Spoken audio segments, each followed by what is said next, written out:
quraana guutuu afaan oromootti hiike. Inni kun hojiin kun nama Oromoo yookaan lammii Oromoo ka duraa isa taasise. Quraana hiike, harkaan barreesse, kompiitara seensise, achirraa immoo gabbaasuudhaaf waggaa 22 guutuu irraa fudhate. Bara 1972 irraa haga bara 1994 ta'uu isaati. Achi boodas hiikkaa kana sagalee qulqulleessanii waraabuudhaaf waggaa 2 guutuu irraa fudhate. Gumaata laafaa miti. Dhugumatti hojii seena qabeessa dhalootarraa dhalootatti hanga dabru ta'uun beekama.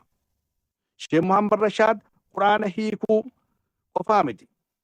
Kitaabotaaf afaan hirmaata afaan Oromoodhaatiif tolu, ka seenaatis walaloodhaan fi haala barreeffama adda addaatiin Oromoo gabbise. Walumaa galatti Sheekh Muhammad Rashaad afaan Oromoo gabbisuuf aadaa cimsuu qofa osoo hin ta'in akkasumas ummata gorsuu, amantii jajjabeessuu irraa qooda ol aanaa qaba.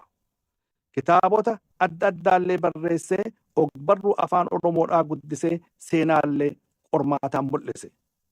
Hayyoota amantii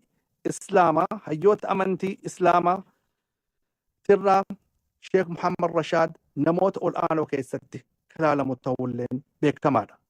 Amantii barsiisuu, aadaa, afaaniif seenaa gabbisuu, barsiisuu wajjin waan waliin faallesu akka hin ta'in nama ifatti mul'ise.